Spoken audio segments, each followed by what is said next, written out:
সারপ্রাইজটা দিতে গিয়ে আমি সারপ্রাইজ হয়ে গেছি।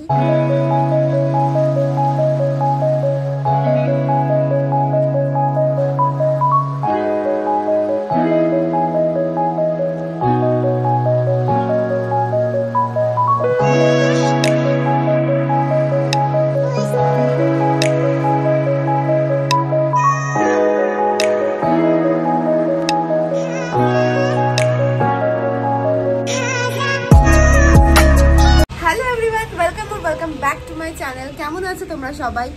তো আমি জামশেদপুর এসেছি আদিত্যকে একটা ছোট করে সারপ্রাইজ দিতে। সারপ্রাইজের ব্যাপারটা এক্স্যাক্টলি কি হয়েছে সেটা তোমাদেরকে পরে বলবো। প্ল্যান করেছিলাম যে ভ্যালেন্টাইন্স ডের দিন ওর অ্যাকচুয়ালি যাওয়ার কথা ছিল, তো ওর অফিসের কাজের জন্য যেতে পারিনি। তাই আমি ভেবেছিলাম আমি চলে আসি, ওকে একটা সারপ্রাইজ দেবো। কিন্তু সারপ্রাইজটা দিতে গিয়ে আমি সারপ্রাইজ হয়ে গেছি। কি করে হয়েছে সেটা পরে বলছি। তো যাই হোক, আপাতত আমি জামশেদপুরে আছি, আমি চলে যাব। কেন কি মাম্মাম বাবা ওখানে নেই, মাম্মাম বাবা মুম্বাই গেছে আর কুকি ওখানে একা আছে। এখন যদিও একা নেই, মা বাপি ওর কাছে আছে। তো আমি এখন ওখানেই থাকছি চন্দননগরে। মাম্মাম বাবা এলে দেন তারপর আবার ফিরবো। তো যাই হোক, সেসব তো পরের কথা। আজকের কথায় আসি। এখন আমরা বেরোচ্ছি, রেডি হয়ে গেছি, দেখতে পাচ্ছ। আমরা যাচ্ছি একটু ঘুরতে। কোথায় যাচ্ছি কি যাচ্ছি সব কিছু তোমাদেরকে পরে বলছি। আপাতত ব্লগটা শুরু করি। অলরেডি অনেকটা লেট হয়ে গেছে, প্রায় 1 ঘন্টার কাছাকাছি আমরা লেট। তো আর কথা না বাড়িয়ে চলো ব্লগটা শুরু করি। আশা করি তোমাদের ভালো লাগবে, দেখতে থাকো। এখন ওই সকাল 6টা মতো বাজে আর এই সবে সবে রোদটা উঠেছে। চারিদিকটা দেখতে এত সুন্দর লাগছে, এত শান্ত পরিবেশটা লাগছে যে কি বলবো। আমরা তো প্রায় রেডি। আমাদের সাথে আজকে যাবে হচ্ছে শুভাশিস দ্বারা। তো ওদেরকে ফোন করলাম, ওরা বললো যে ওদের রেডি হতে আরও একটু সময় লাগবে। আর সেই কারণেই আমরা একটু ওয়েট করলাম। দেন ওরা ফোন করলো, তারপরে এই যে আমরা এখন বেরিয়ে পড়েছি। আদিত্যর বাড়িটা একটু ঠিকঠাক করে পুছে নিচ্ছে। আমরা একদমই রেডি বেরোনোর জন্য, ওদের জন্যই ওয়েট করছি। ওয়েট করতে করতে ওরা চলে এলো। তো আমাদের কালকে একটা অন্য প্ল্যান হয়েছিল, যেহেতু আজকে অনেকটা লেট হয়ে গেল সেই জন্য প্ল্যানটা একটু চেঞ্জ হলো। আর এই যে আমাদের আজকে স্পেশাল গেস্ট হচ্ছে ইনি। হ্যাঁ, ইনিও যাবেন আমাদের সাথে একটা লং রাইডে। আমরা বেরিয়ে পড়েছি। আমরা যাচ্ছি হচ্ছে রাঁচি এর আগেও গেছি, তবে আজকে আমরা যাওয়ার ইচ্ছা আছে হচ্ছে টেগর হিলসে। বেসিক্যালি ওখানে সবার ফার্স্টে যাব। জায়গাটা খুব সুন্দর, শুনেছি, ছবিতে দেখেছি, বাট আগে কখনো যাওয়া হয়নি। তাই ঠিক করলাম ওখানেই যাওয়া যাক। শহরের ভেতরে এই প্রথম ঢুকবো। আগে দশম ফলস অব্দি গেছি, সেখানে তো তোমাদের নিয়েই গেছিলাম। তো যাই হোক, এবার আসি ওই সারপ্রাইজের গল্পটাতে। বেসিক্যালি কি হয়েছে, আমি যেহেতু চন্দননগরে আছি কিছুদিন ধরে, তোমাদেরকে তো বললামই। তো আদিত্যর আসার কথা ছিল ভ্যালেন্টাইন্স ডের জন্য, যেহেতু উইকেন্ড পড়েছে শনিবার আর রবিবার। ভ্যালেন্টাইন্স ডে তো শুক্রবার ছিল, সেই জন্য ওর যাওয়ার কথা ছিল। কিন্তু ও কাজের চাপে যেতে পারেনি। আমাকে বললো আমি যেতে পারবো না, আমাকে হয়তো স্যাটারডেও অফিসে যেতে হবে। তো সেই কারণে আমি ভাবলাম যে ঠিক আছে, আমি ওকে গিয়ে একটা সারপ্রাইজ দিই। আইআরসিটিসির ওয়েবসাইট থেকে নিজের আইডি পাসওয়ার্ড দিয়েই আমি টিকিটটা কেটেছিলাম। কিন্তু ওর কি জানি কীভাবে সন্দেহ হয়েছিল আমার ওপরে যে আমি নিশ্চয়ই কোনো প্ল্যান করছি। তো সেই কারণে আমার আইডিটা খুলে, আমি জানতাম না যে আমার আইডি পাসওয়ার্ড ওর কাছে আছে। তো আমার আইডি খুলে ও চেক করে আর লাস্ট ট্রানজ্যাকশানে দেখতে পায় যে আমি টিকিট কেটেছি। কিন্তু ও আমাকে জানায়নি, জানতেও দেয়নি যে ও জানতে পেরে গেছে আমার সারপ্রাইজটা। আমি তো মজার চোটে ট্রেনে চেপে ওখানে পৌঁছে গেছি। স্টেশনে নেমে ভাবছি যে বাড়ি গিয়ে বেল বাজাবো, ওকে সারপ্রাইজ দেবো, একটু রোজেস চকলেটসও নিয়ে গেছিলাম। কিন্তু স্টেশনে নেমে দেখি ও স্টেশনে আমার জন্য দাঁড়িয়ে আছে। মানে ভাবতে পারছো, সারপ্রাইজ দিতে গিয়ে নিজেই সারপ্রাইজ হয়ে গেলাম, বোকা বেনে গেলাম। তো আমি তো প্রচণ্ড রাগারাগি করলাম যে তুমি জানতে পেরেছিলে, তাও তুমি কেন এলে, এইসব আর কি। তো এই হচ্ছে ঘটনা, সারপ্রাইজ দিতে এসে নিজেই সারপ্রাইজ হয়ে যাওয়া। আমরা অনেকটা দূর চলে এসেছি আর মাঝখানে এক জায়গায় দাঁড়িয়ে না একটু চা খেয়ে নিলাম। এত ঠান্ডা লাগছিল আর আমি একটা পাতলা জিন্সের জ্যাকেট পরে এসেছি। ভাবতে পারিনি বাইকে সকালবেলাটা এত ঠান্ডা লাগবে। অনেকটা চলে এসেছি আমরা, আর এখন ব্রেকফাস্টের জন্য এখানে একটা জায়গায় দাঁড়ালাম। এখন প্রায় ওই 10টা মতো বাজে।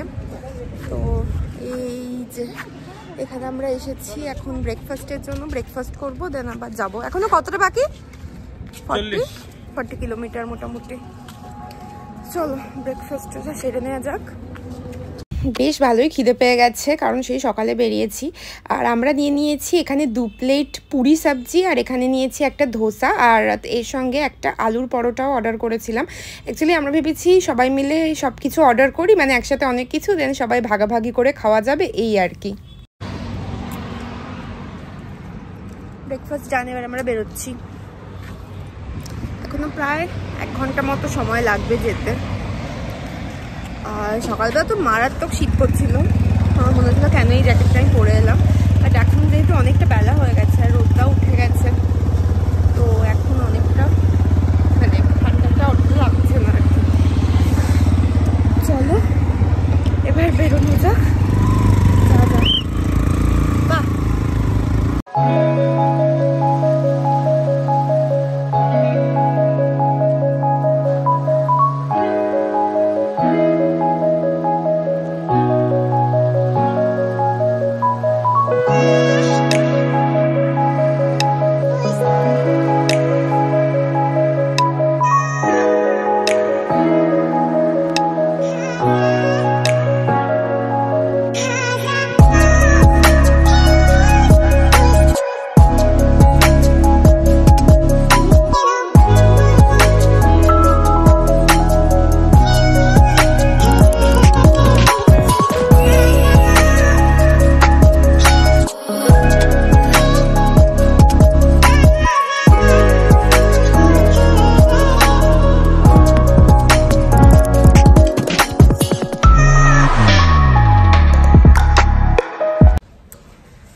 আমরা আপাতত টেগর হিল পৌঁছে গেছি। তো চলো দাঁড়াও তোমাদেরকে দেখাই। যেহেতু এখানে আসতে গেলে শহরের ভেতর দিয়ে আসতে হবে, আর শহরের ভেতরে তো জ্যাম থাকবেই, সেই জন্য আসতে আরও একটু বেশি সময় লাগলো, না হলে অনেক মানে আরও আগে পৌঁছে যেতাম আর কি। যাই হোক, এখানে মেন গেট দিয়ে দেখতেই পেলে, মেন গেট দিয়ে ঢুকে এখানে পরপর প্রচুর সিঁড়ি। জায়গাটা একটু নোংরা হয়ে আছে, দেখে তো মনে হলো যেটা আন্ডার কনস্ট্রাকশন। জায়গাটা আগে ছিল কিছু, আর এখানটা একটু ভেঙে ঠেঙে আবার হয়তো নতুন করে তৈরি হচ্ছে, তাই জন্য চারিদিকটা একটু অগোছালো হয়ে আছে আর কি। তো চলো সিঁড়ি দিয়ে উঠি, উপরে যাওয়া যাক। আমরা হাফ হয়ে এসেছি, এখান থেকেই ভিউটা জাস্ট অসাধারণ দেখতে লাগছে। দেখো এখানেই আমরা একটু দাঁড়িয়েছি, এতগুলো সিঁড়ি উঠেছি, আমি গুনিনি, ভেবেছিলাম গুনবো কতগুলো সিঁড়ি আছে, কিন্তু সেটা আর হয়ে ওঠেনি। আর এনাকে দেখো, এনার তো হচ্ছে সবচেয়ে মজা, হাঁটতে হবে না, সিঁড়ি চড়তে হবে না, কোনো কষ্ট নেই, ঘাড়ে বসে বসে যাচ্ছে লিটারেলি। মানে এই যে ঘাড়ের ওপর উঠে উনি সিঁড়ি দিয়ে চড়ছেন, আর আমরা এখানে কষ্ট করে করে সিঁড়ি চড়ছি। মাঝ রাস্তার থেকেও একটু কাছে চলে এসেছি, কিন্তু প্রচণ্ড হাঁপিয়ে গেছি এতগুলো সিঁড়ি ওঠার পর, তাই এখানে একটুখানি দাঁড়িয়েছি। রোদটা বেশ ভালোই উঠেছে, সকালে যতটাই ঠান্ডা লাগছিল এখন বেশ ভালো রকম গরমই লাগছে আর কি। সবাই তো সোয়েটার ফোয়েটার জ্যাকেট ফ্যাকেট সবই খুলে ফেলেছে। আর ওই যে দূরে দেখতে পাচ্ছ, ওইখানেই আমাদেরকে যেতে হবে, মানে অত অবধি যেতে হবে। ফাইনালি চলে এসেছি, আর এই ভিউটা, oh my god, it's just worth it. মানে এতটা কষ্ট করে, এতটা পরিশ্রম করে, এতগুলো সিঁড়ি বেয়ে যে ওপরে উঠে এলাম, এটা জাস্ট অসাধারণ।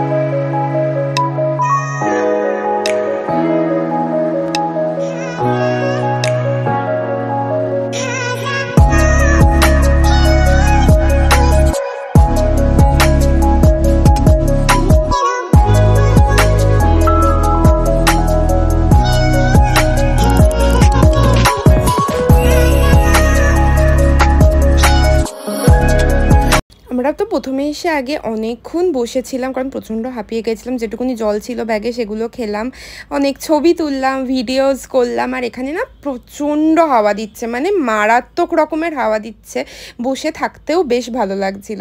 তাই ভাবলাম এবার বেরোই।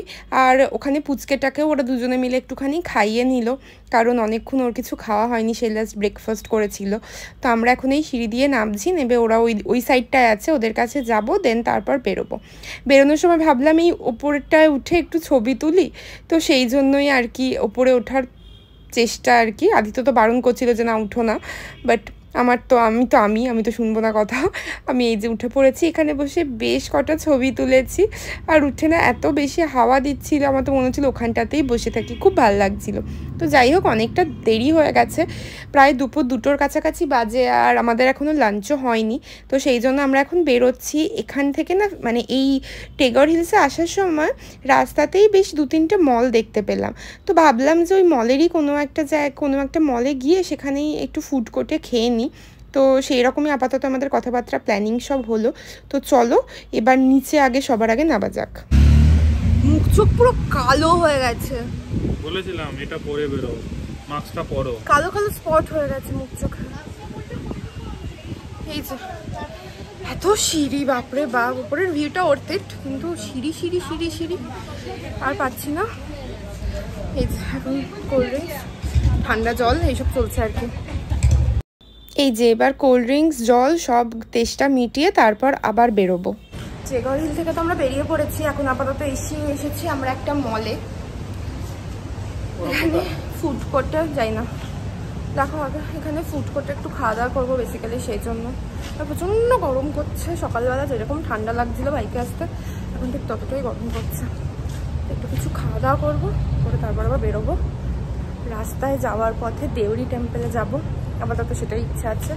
সীতা ফলসটা ভেবেছিলাম, বাট সীতা ফলস যেতে গেলে অনেকটা ভেতর দিকে ঢুকতে হবে, আর তার ফলে নিচে পাঠিয়ে দিল। নিচে পাঠিয়ে দিল?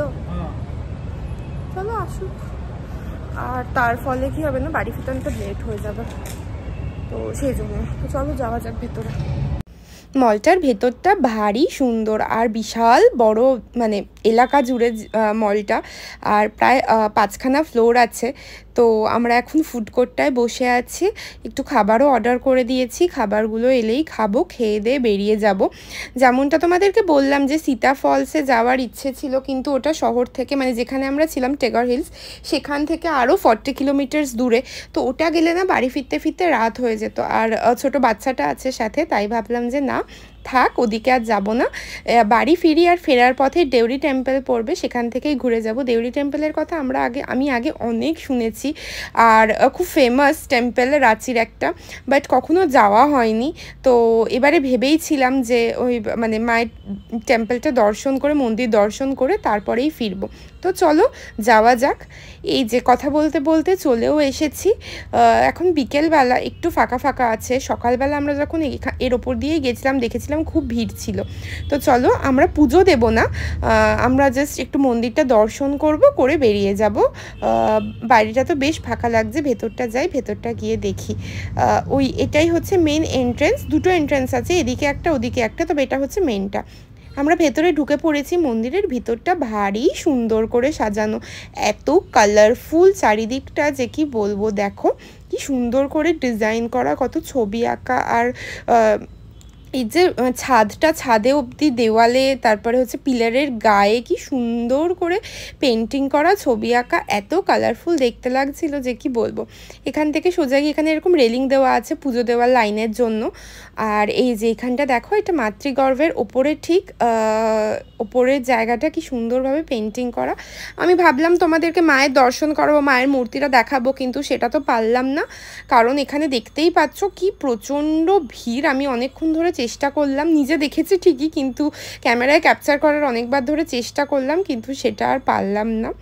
যাই হোক, মাকে দর্শন করে প্রণাম করে মনোবাসনা জানিয়ে আমরা এখন বেরিয়ে পড়েছি। এবার যাব হচ্ছে সোজা বাড়ি। আর এই পড়ন্ত আলোয় আর কি, মানে বিকেলবেলা এই সানসেটটা হঠাৎ করেই চোখে পড়লো। অ্যাকচুয়ালি আমরা দাঁড়িয়েছিলাম একটু গাড়িতে তেল ভরবো বলে, গাড়ি থেকে নামতেই জাস্ট পিছন দিকে সানসেটটা চোখে পড়লো। কী যে অসাধারণ দেখতে লাগছে সেটা আমি ভাষায় তোমাদের প্রকাশ করতে পারবো না। দেখো পাহাড়ের গায়ে সূর্যটা ঢলে পড়ছে। আমি জানি না ক্যামেরা কতটা ক্যাপচার করতে পারছে, কতটা জাস্টিফাই করতে পারছে এই ভিউজটাকে, বাট জাস্ট অসাধারণ দেখতে লাগছিল। যাই হোক, সব হয়ে গেল, গাড়িতে তেল ভরে নিয়েছি, একটু রেস্টও নিয়ে নিয়েছি, আবার আমরা বেরিয়ে পড়েছি। এবার আর কোথাও দাঁড়াবার না, এবার একদম সোজা স্ট্রেট জামশেদপুর। আর আজকের ব্লগটাও এখানে শেষ করছি। আশা করি আমার এই ছোটো ছোটো ট্রাভেল ব্লগগুলো তোমাদের ভালো লাগে। ভালো লাগলে একটুখানি সাপোর্ট করার জন্য একটা লাইক অ্যান্ড শেয়ার করে দিও, আর এরকম ব্লগস ভিডিওস আরও দেখার জন্য চ্যানেলটা সাবস্ক্রাইব করতে কিন্তু ভুলো না। তো আজকের ব্লগটা এখানে শেষ করলাম, দেখা হচ্ছে তোমাদের সাথে এরপরে আরও একটা ব্লগ বা ভিডিওতে। ততক্ষণ অবধি সবাই ভালো থেকো, সুস্থ থেকো, আর thank you for watching my videos and thank you for supporting me. Tata.